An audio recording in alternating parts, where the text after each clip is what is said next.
Сәлеметсіздер ме, құрметті студенттер? Бүгінгі тақырыбымыз есеп беруші тұлғалардың есебін жүргізу. Яғни есеп беруші тұлға дегеніміз кім? Подотчетное лицо, подотчетник. Яғни біз өткенде айтқандай, есеп беруші тұлға кәсіпорынның кез келген адамы бола алады. Біз оларға алдын ала ақша береміз, яғни аванс береміз. Белгілі бір қызметтерді төлеп кел деп, электроэнергия болсын, байланыс қызметі болсын, интернетке болсын, немесе тауар сатып алып кел, материал сатып алып кел, негіз құрал сатып алып кел деген сияқты.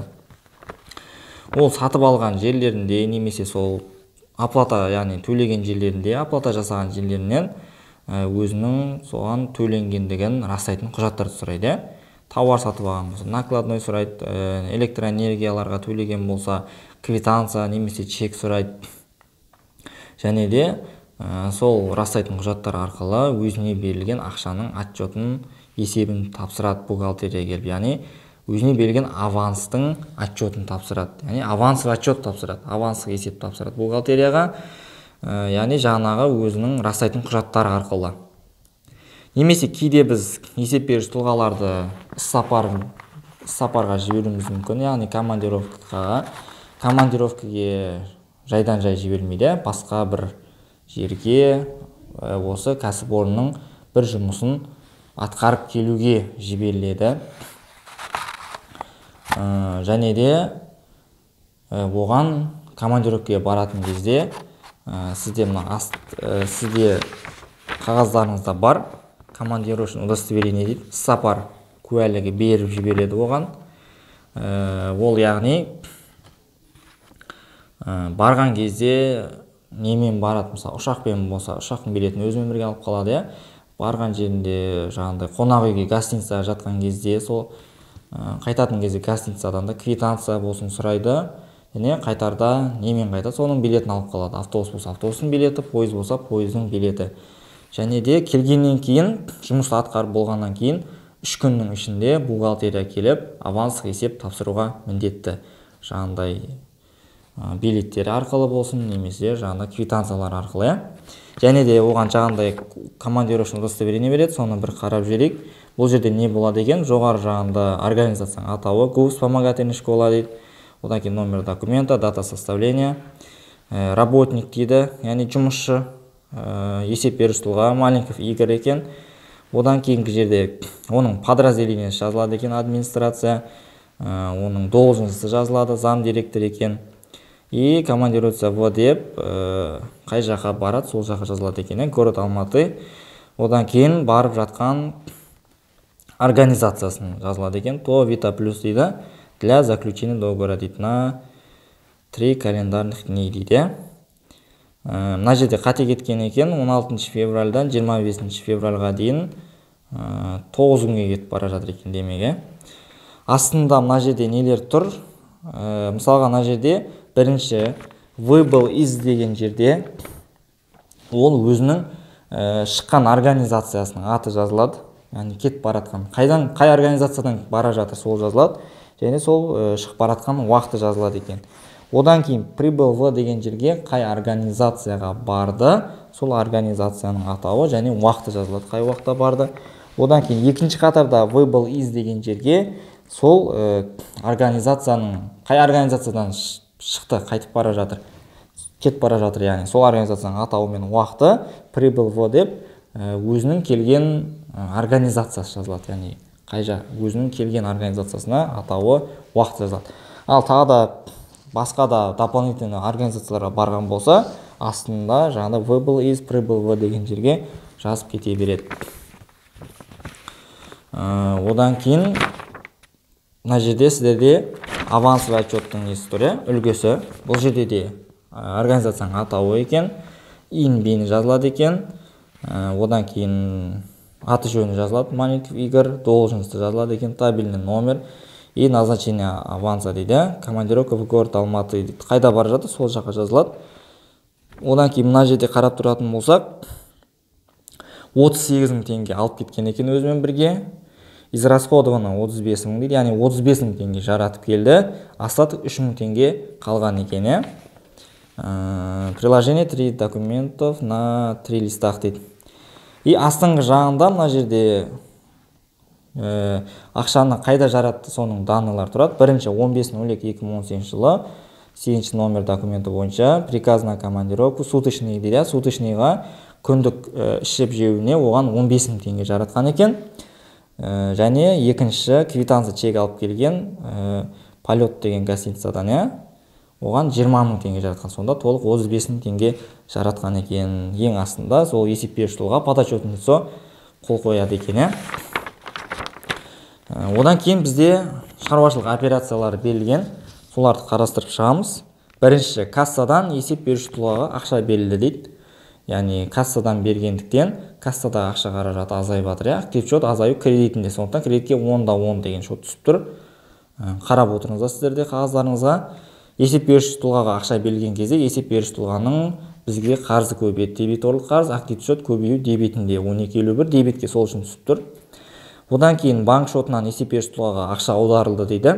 Бұл жерде банк шотынан беріп жатқаннан кейін банк шотының ақша қаражаты азайып жатыр. 10-30 кредитке түсіп жатыр. Актив шоттың азаю кредитінде. Одан кейін есеп беруші тұлғаның қарызы көбейіп жатыр. Бізге дебиторлық қарыз көбеюі дебетте актив шоттың. Сондықтан дебетке 12.51 түсіп тұр. Үшінші тапсырма, үшінші операцияда аванс есепке сәйкес материал кіріске алынды дейді. Яғни материал сатып алып келіпті ол. Сондықтан материал көбейіп жатыр. Бізде 13.10 деген шот. Аванс есепке сәйкес деген сөз, бұл жерде аванс отчет тапсырды деген сөз. Түсінікті ғой. Яғни аванс отчет тапсырған кезде есеп беруші тұлғаның қарызы азаяды. Дебиторлық қарыз азайып жатыр. Актив шот азаю кредитінде. Төртінші операцияда аванс есепке сәйкес тауар кіріске алынды дейді. Яғни бұл жерде тауар сатып алып келді, тауар көбейіп жатыр. 13.30 актив шот көбею дебетінде. Аванс отчет тапсырып, есеп беруші тұлғаның дебиторлық қарызы азайып жатыр. Актив шот азаю кредитінде 12.51. Бесінші тапсырмада аванс есепке сәйкес негізгі құрал кіріске алынды дейді. Яғни бұл жерде негіз құрал сатып алып, негіз құрал көбейіп жатыр. 24.10 актив шот көбеюі дебетінде. Және де подотчетный лицоның қарызы азайып жатыр. Аванс отчет тапсырып, актив шот азаю кредитінде 12.51. Алтыншы операцияда аванс есепке сәйкес қосылған құн салығы есепке алынды дейді. НДС. Яғни мынандай жағдай болуы мүмкін. Товар сатып алған кезде, немесе материал сатып алайық, негіз құрал сатып алған кезде, немесе бізге услуга көрсеткен кезде, қызмет көрсеткен кезде, олардың суммаларының арасында НДС болатын болса, бар дейтін болса, ол шотты 14.21 деген шотқа жабамыз. Ол шот үнемі дебет жақта жүреді. Түсінікті ғой. Және аванс есепке сәйкес дейді. Бұл жерде аванс отчетты тапсырып, есеп беруші тұлғаның қарызы азайып жатыр. Дебиторлық қарыз азаю кредитінде актив шоттың. Жетінші операцияда аванс есепке сәйкес негізгі өндіріске кеткен шығындар бойынша орындалған жұмыстар мен қызметтер қабылданды дейді. Яғни бұл жерде бізде негізгі өндіріске шығын кетіп жатыр. Яғни негізгі өндіріске қызмет көрсетті, немесе жұмыс орындалды. Яғни бізге көрсетілген қызметтің барлығы өткенде айтқандай шығынға жатады. Яғни ол шығын қайда болып жатыр? Негізгі өндірісте болып жатыр. Сондықтан ол шығын негізгі өндіріске кеткен шығынға жабылады. Сол шотқа 81.10 деген негізгі өндірістің шоты, основное производство. Яғни шығын көбейіп жатыр. Бұл жерде қызмет көрсетіліп, шығын дегеніміз актив шотының көбею дебетінде. Сондықтан 81.10 дебетке кеп түсіп тұр. Аванс есепке сәйкес дейді. Аванс отчет тапсырып, есеп беруші тұлғаның қарызы азайып жатыр. Кредитте 12.51. Сегізінші тапсырмада операцияда аванс есепке сәйкес іс-сапар шығындары әкімшілік шығындарға жабылды дейді. Яғни командировканың расходтары бұл жерде административный расходыға жабылып жатыр. Әкімшілік шығындарға 72.10 әкімшілік шығын деген сөз. Яғни әкімшілік шығынға жабылып, әкімшілік шығын көбейіп жатыр. Бізде шығын актив шот көбею дебетінде. Сондықтан дебетке 72.10 түсіп тұр. Аванс отчет тапсырып, есеп беруші тұлғаның қарызы азайып жатыр. 12.51 кредитінде. 9-шы операцияда есеп беруге тиісті ақшаның жұмсалмаған бөлігі кассаға қайтарылды дейді. Яғни алдында айтқандай, біз есеп беруші тұлғаға белгілі бір мөлшерде сумма береміз. Және ол соның жартысын жаратып, жартысы артық қалып кетуі мүмкін. Жаратылмаған бөлігі соны кассаға кеп қайтарып жатыр екен. Сондықтан кассада ақша жат көбейіп жатыр. 10-10 актив шот көбею дебетінде. кредитте есеп беруге тиісті тұлғаның қарызы азайып жатыр екен. 10-шы операцияда аванс есепке сәйкес тауар сатуға байланысты шығындар бойынша орындалған жұмыстар мен қызметтер қабылданды дейді. Яғни шығындар бұл жерде тауар сатуға байланысты шығындарға жабылып жатыр екен. 71.10 дебетінде, яғни шығын көбейіп жатыр. Актив счет көбею дебетінде авансовый отчет тапсырып, есеп беруші тұлғаның қарызы азайып жатыр екен. Көбіне тауар сатуға байланысты шығындар, яғни 71.10 дүкендердің шығындарына жабылады. Себебі магазиндер немен айналысады? Тауар сатумен айналысады. Сондықтан оның шығындары тауар сатуға байланысты шығындарға жабылады екен. Одан кейінгі бетте өзіндік жұмыс берілген шаруашылық операциясы, соның бірінші орындалып қойған екен. Соны бірге талқылап шығайық. Бірінші түсініп оқып алайық. Іссапар мақсаттары үшін кәсіпорын директорының карточка шотынан, банк шотынан 12.000 аударылды дейді. 12.000 теңге. Аванстық есепке сәйкес іссапар шығындары әкімшілік шығындарға жабылды дейді. 14.000. Банк шотынан іссапар шығындарына қосымша кеткен 2.000 теңге кәсіпорын директорының карточка шотына аударылды дейді. Жазып түсіндіріп көрейін. Дебет кредит сумма.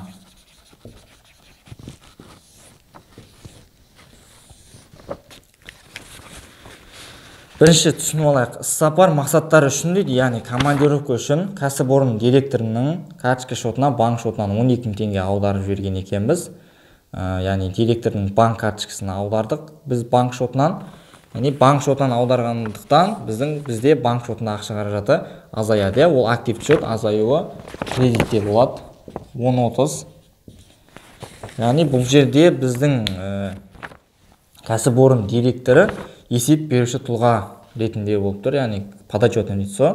Біз алдын ала аванс бергендіктен директорға, подотчетное лицоға оның қарызы көбейіп жатыр. Есеп беруші тұлғаның қарызы біздің кәсіпорынға, сондықтан дебиторлық қарыз көбейіп жатыр. Ол актив счет көбеюі дебетінде.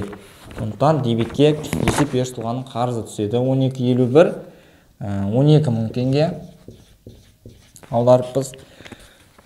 Одан кейін авансық есепке сәйкес дейді, іссапар шығындары әкімшілік шығындарға жабылды дейді. 14.000 теңге. Яғни осы командировкаға кеткен шығындар әкімшілік шығындарға жабылған екен. Әкімшілік шығынның шоты 72.10 деген шот. Яғни шығын көбейіп жатыр. Әкімшілік шығындар көбейіп жатыр. Көбею актив счет шығын дегеніміз көбею дебетінде. Авансық есепке сәйкес дейді, яғни авансық отчет тапсырып, есеп беруші тұлғаның қарызы бізде азайып жатыр екен.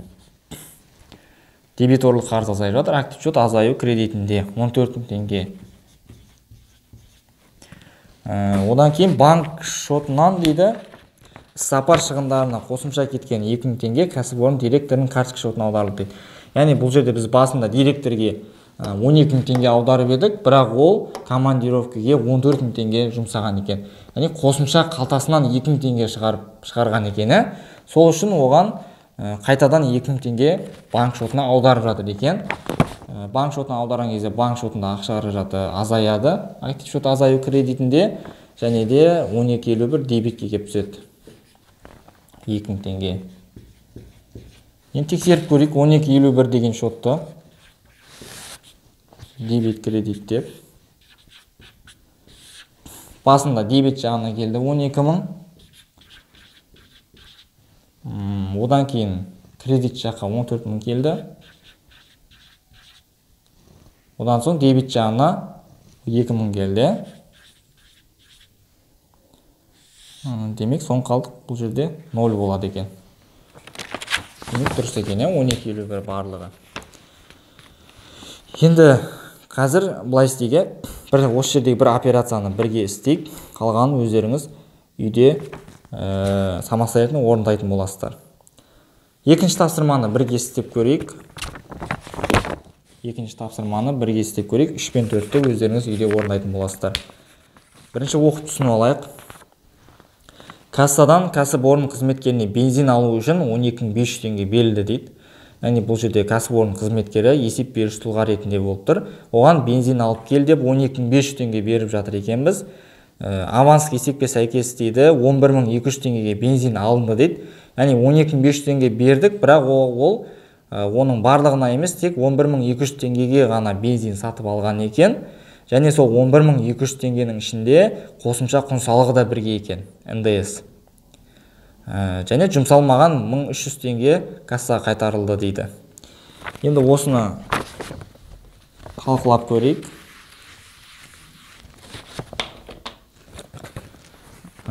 Кассадан кәсіпорын қызметкеріне бензин алу үшін 12.500 теңге берілді дейді. Яғни есеп беруші тұлғаға кассадан беріп жатырмыз 12.500 теңге. Кассадан бергендіктен кассада ақша қаражаты азаяды.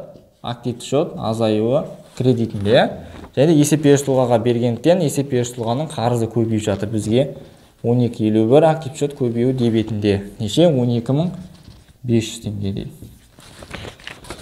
Енді бұл жерде ол есеп беруші тұлға 12.500 теңгеге емес 11.200 теңгеге бензин сатып алған екен, және оның ішіне қосылған құн салығы бірге бар екен.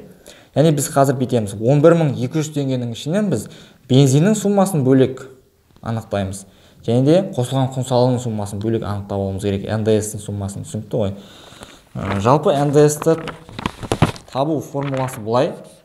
Қосымша құн салығының мысалға неше теңгеге сатып алды, мысалы бұл жерде 11.200 теңгеге сатып алды. Сол 11.200-ді жазамыз мына жерге. Соны көбейтеміз 100-ге. Оны бөлеміз 12-ге, себебі қосылған құн салығының пайызы Қазақстанда 12%. Оны қосамыз 100-ге. Сонда мынауымызда 2.0 мынаған қосылады. Мынауымыз 112 болады. Сонда неше болады? 10.000 болады. Жалпы НДС-ті табудың формуласы осылай болады. Бірақ мен сіздерге бір оңай жолын көрсетейін.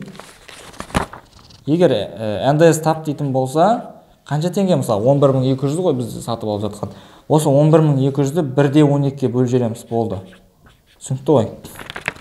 Қандай да бір сумма, мысалға 20.000 теңгеге сатып алып, соның ішінде НДС бар десе, болды, 1/12-ге бөліп жібереміз. Түсінікті ғой.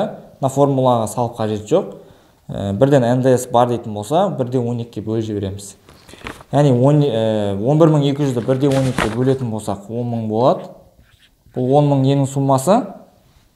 Бензиннің суммасы. Түсінікті ғой. Бензин сатып алып келді ғой.